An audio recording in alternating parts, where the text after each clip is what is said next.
যাক, ক্রিকেটারদের মধ্য থেকে তাও তো কেউ একজন বললেন, সাহস করে সত্য কথাটা বললেন। তামিম ইকবালকে তাই একটা ধন্যবাদ দিতেই হচ্ছে।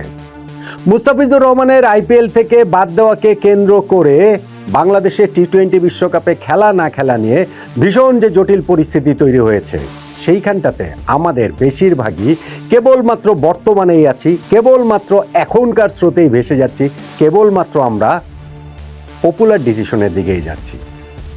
আমি ক্রমাগতভাবে বাংলাদেশের ক্রিকেটের ভবিষ্যতের কথা বলে আসছি এবং সেইটা যে ভীষণ রকমের দুশ্চিন্তার। টি-20 বিশ্বকাপ না খেললে যে বাংলাদেশ ক্রিকেট ধ্বংসের প্রথম পদক্ষেপ এটা হয়ে থাকবে, সেটা তো আমি বলেই চলেছি এবং খুব আশা করছিলাম যে ক্রিকেটার কমিউনিটি থেকে কেউ মুখ খুলুক, কেউ কথা বলুক। তামিম ইকবাল সেটা বলেছেন, খুব স্পষ্ট করে না বললেও, খুব তীব্র ভাষায় না বললেও সাহস করে তিনি সেই ইঙ্গিতটা দিতে পেরেছেন। স্রোতের বিপরীতে গিয়েই তিনি সেই কথাগুলো বলতে পেরেছেন। এই জন্যই তাকে আসলে ধন্যবাদ দিতে চাই এবং বলছি ধরুন তামিম যে কথাগুলো বলছেন সেইখানটাতে আমি 5-6টা পয়েন্ট অন্তত দেখতে পাচ্ছি যেটা বাংলাদেশ ক্রিকেটের জন্য ভীষণ গুরুত্বপূর্ণ এবং আমাদের ক্রিকেটের যারা নীতি নির্ধারক রয়েছেন, শুধু তারা নয়, আমাদের যারা সাধারণ দর্শক রয়েছেন তাদের ভাবনার জায়গাটা তো খোরাক জোগানোর জন্য যথেষ্ট। তারাও হয়তো এখন একটা সেকেন্ড থট দিবেন। দেখুন, আমি যে এত আলোচনা করছি, এত ভিডিও করছি, আপনারা সেটাতে দ্বিমত প্রকাশ করছেন, অনেকে অনেক খারাপভাবেই দ্বিমত প্রকাশ করছেন মন্তব্যের জায়গাটাতে, ঠিক আছে, আমি সেটা দর্শকদের আবেগকে আমি মেনে নিলাম। কিন্তু তামিমের মতো কেউ একজন যখন বলেন তখন কিন্তু সেইটা আপনাদেরকে আরেকটু ভাবিয়ে তোলার কথা।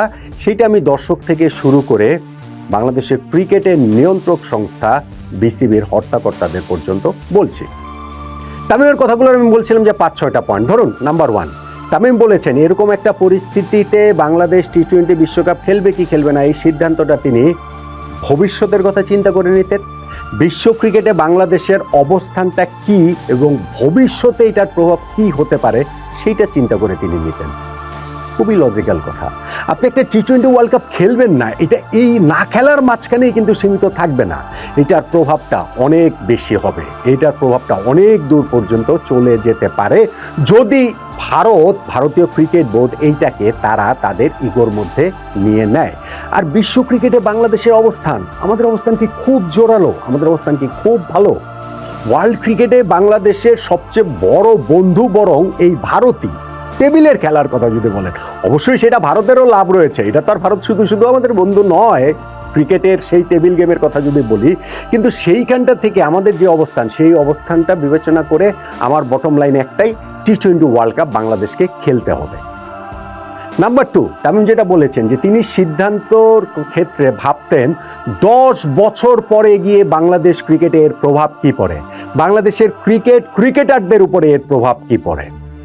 এক্স্যাক্টলি সেটাই তো হওয়া উচিত। ক্রিকেট বোর্ডে তো এক্স্যাক্টলি সেই কাজটাই করা উচিত। আমি এই মুহূর্তে কোনো একটা ডিসিশন নিলে সেই ডিসিশনটার জের যদি আমাদের 10 বছর পর্যন্ত গিয়ে থাকে এবং সেইটার যদি সাফারার বাংলাদেশ ক্রিকেট হয়, তাহলে কি এমন কোনো সিদ্ধান্ত নেওয়াটা উচিত?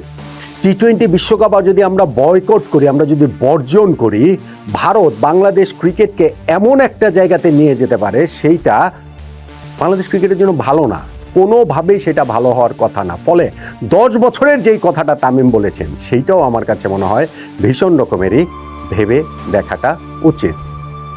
ধরেন নাম্বার 3, তামিম বলেছেন বাংলাদেশ ক্রিকেট বোর্ডের যে ইনকাম আমাদের ক্রিকেটে, সেইখানকার 90 থেকে 95% আইসিসি থেকে আসে।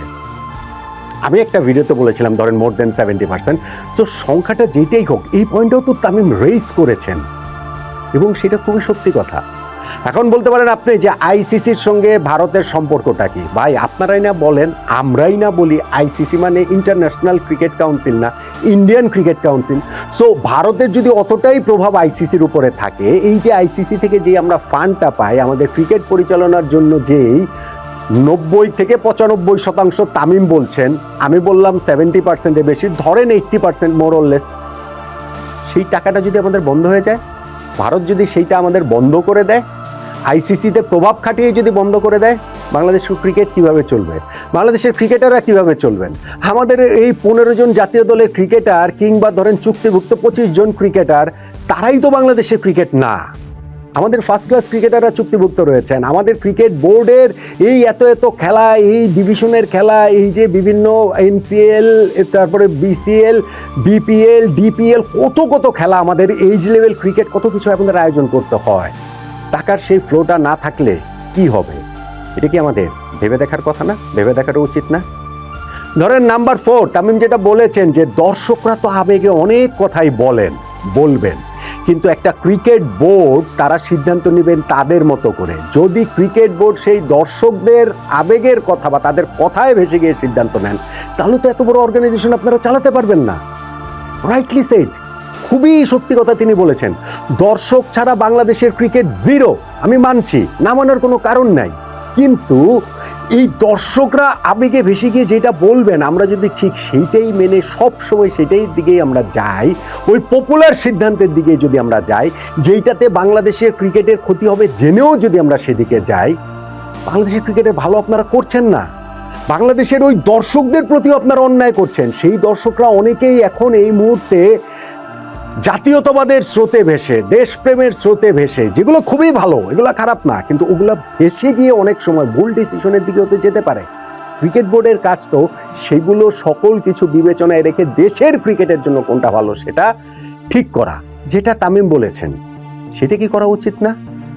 অবশ্যই উচিত। ধরেন নাম্বার 5, তামিম যেটা বলেছেন যে বাংলাদেশ ক্রিকেট বোর্ড একটা ইন্ডিপেন্ডেন্ট বডি, সরকারের সেটা অবশ্যই অধীনস্থ, সরকারের সঙ্গে অবশ্যই তারা আলোচনা করবে, পরামর্শ নেবে, কিন্তু ডিসিশনটা বাংলাদেশ ক্রিকেট বোর্ডকে নিতে হবে, ইন্ডিপেন্ডেন্টলি নিতে হবে। স্বাধীনভাবে বাংলাদেশ ক্রিকেটের জন্য যেটা ভালো সেই সিদ্ধান্ত তাদের নিতে হবে। বাংলাদেশ ক্রিকেটের জন্য টি-20 ওয়ার্ল্ড কাপ বর্জন করাটা কি ভালো সিদ্ধান্ত? বয়কট করাটা কি ভালো সিদ্ধান্ত? বাংলাদেশ ক্রিকেট বোর্ড কি সেটা মনে করে? যদি বাংলাদেশ ক্রিকেট বোর্ড সেটা মনে করে তাহলে কিছু বলার নাই, কিন্তু আমি তো ক্রিকেট বোর্ডের অনেকের সঙ্গে কথা বলেছি এই গত কয়েকদিনেও, তাদের ভাবনার জায়গাটা কিন্তু এরকম না। তারা এই কনসিকুয়েন্সেসগুলো বুঝতে পারছেন। তামিম যেটা বলছেন যে বিশ্ব ক্রিকেটে বাংলাদেশের অবস্থান কোথায়, 10 বছর পরে এটার প্রভাবটা কি পড়বে ক্রিকেটের উপরে, ক্রিকেটারদের উপরে, আইসিসি থেকে আমরা কি পরিমাণ অর্থ এখানটাতে পাই, এই সব কিছুই বাংলাদেশ ক্রিকেটের হর্তাকর্তারা বুঝছেন, কিন্তু বোঝার পরও তাদের সরকারের চাপিয়ে দেওয়ার সিদ্ধান্তই মেনে নিতে হচ্ছে অনেক ক্ষেত্রে। আপনারা যদি সেটা মেনেই নিতে থাকেন তাহলে আর ইন্ডিপেন্ডেন্ট বডি কিভাবে হলো বাংলাদেশ ক্রিকেট বোর্ড? আজকে থেকে বহু বছর পরে যদি সত্যি সত্যি এটার খুবই খুবই বাজে ইফেক্ট বাংলাদেশ ক্রিকেটের উপরে পড়ে টি-20 বিশ্বকাপ বর্জন করার সূত্র ধরে, তাহলে কিন্তু সবাই বলবে আমিনুল ইসলাম বুলবুল ভাইয়ের বোর্ডের সময় এই ঘটনা ঘটেছে। যেই বোর্ডে বুলবুল ভাই ছিলেন, যেই বোর্ডে ফারুক ভাই ছিলেন, যেই বোর্ডে পাইলট ভাই ছিলেন, যেই বোর্ডে ফাহিম ভাই ছিলেন, যেই বোর্ডে আব্দুর রাজ্জাকরা ছিলেন, তাদের সময়কার বোর্ডে এই ঘটনাটা ঘটেছে, এটাই কিন্তু আসলে বলা হবে। ফলে বাংলাদেশ ক্রিকেট বোর্ডকেও এইখানটাতে আমাদের ক্রিকেটের জন্য কোনটা ভালো সেই ডিসিশনটার কথাই আসলে ইন্ডিপেন্ডেন্টলি ভাবতে হবে। এবং নাম্বার 6 আরেকটা কথা আমি বলতে চাই, যেটা তামিম বলেছেন যে অনেক সময় ডায়ালগের মাধ্যমে অনেক সমস্যার সমাধান হয়ে যায়, আলোচনার মাধ্যমে। বাংলাদেশ ক্রিকেট বোর্ড সেই আলোচনার পথটা পর্যন্ত রাখেনি। ইন্ডিয়ান কাউন্টার পার্টের সঙ্গে আমাদের ক্রিকেট বোর্ডের কোনো আলোচনা নেই, এবং এইটাও সরকারের নির্দেশনায়, কারণ সরকার এই জায়গা থেকে তাদের রাজনৈতিক ফায়দা তুলতে চায়। সরকার চায় যেন বাংলাদেশ ক্রিকেট টিম এই টি-20 ওয়ার্ল্ড কাপে অংশগ্রহণ না করে। এমনকি যদি আইসিসি ডিসিশন নেয় বাংলাদেশ টিমের খেলা শ্রীলঙ্কাতে দিয়ে দেওয়া হবে, আমাদের সরকারের অনেকের মন খারাপ হয়ে যাবে যে আহা, যেটা করতে চেয়েছিলাম এই সেন্টিমেন্টটাকে কাজে লাগিয়ে, মানুষের আবেগটাকে, সেইটাতে তো চূড়ান্ত পর্যায়ে গিয়ে আমরা সফল হলাম না। ফলে সেইটা বাংলাদেশ ক্রিকেটের জন্য ভালো হবে না। আমাদের